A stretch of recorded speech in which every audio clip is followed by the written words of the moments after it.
Ďalej, výmena zadných tlmičov. Octavia trojková. Najlepšie použiť takýto zdvíhačik. Odložiť na právu, vyššiu volec. Hlavné skrutky sme vymontovali, 16. Dole, 1, 2, demontujeme celý to, ideme na spodnú šobu. Tak vymontujeme spodnú skrutku. Tak spodnú skrutku máme rekrytenú, tak si vybereme rekrytenú žongu. A máme oboru. Čiže hlavné uloženie zadného tlmiča, pachovka, tlmič. Tento priciame dole. 16 maticu. Pri demontáži môžem použiť aj zvukovú pištoľ a tlmič nohy, ale pri doťahovaní najlepšie nepretáčať tlmič zvukovou pištoľou, môže sa vnútri poškodiť a tým vám už nohy začne robiť čarapaty, môže klepať, búchať. Takže ideme si demontovať vzťahy.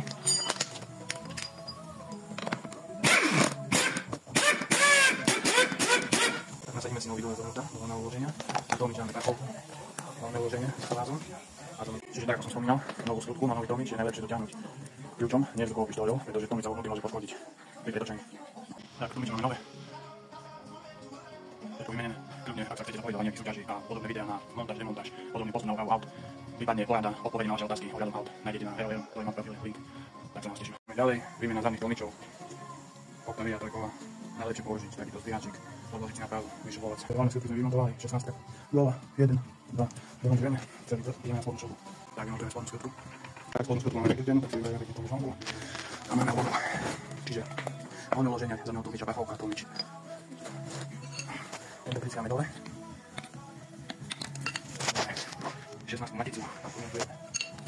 Pri demontáži môžem použiť aj zvukovú pištoľ a tlmič nohy, ale pri doťahovaní najlepšie nepretáčať tlmič zvukovou pištoľou, môže sa vnútri poškodiť a tým vám už nohy začne robiť čarapaty, môže klepať, búchať. Takže ideme si demontovať vzťahy.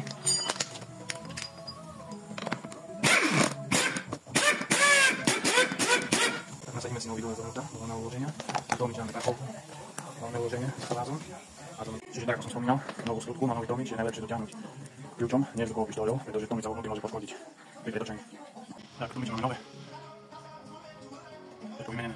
Kľudne, ak sa chcete zapojiť do nejakých súťaží a podobné videá na montáž, demontáž, podobný postup na úpravu aut, prípadne poráda odpoveď na vaše otázky ohľadom aut, nájdete na www.profile link. Tak sa vás teším.